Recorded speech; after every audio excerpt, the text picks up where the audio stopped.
How do you sit on the couch without sciatica pain? Typically, when people sit on the couch, they'll lean back into the backrest like this, but that leaves a gap between your lower back and the couch. Now, people will typically think that this is a bad slouching posture and that you should sit up right like this in order to sit with good posture.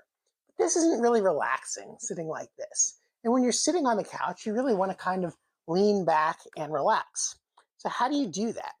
Well, one option is to take a pillow and to fill this gap back here.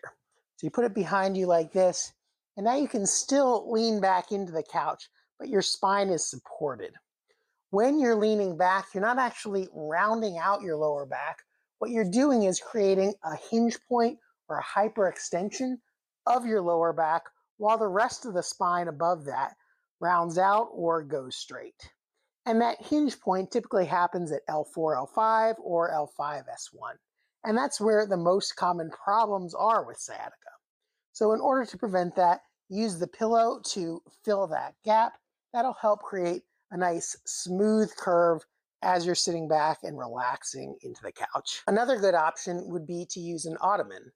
This is particularly good for people with shorter legs who can't sit all the way back up against the backrest and have their feet touch the ground at the same time. This way, you have your spine supported by the backrest rather than the pillow, and you're at about a 90-degree angle with your hips and your spine. That helps to get a nice smooth curve of your lower back rather than having that hinge point from leaning backwards. Now, if you still feel uncomfortable like this, bending your knees up can help. This creates a little bit more flexion or rounding at those lowest segments in the back and often allows you to sit more comfortably.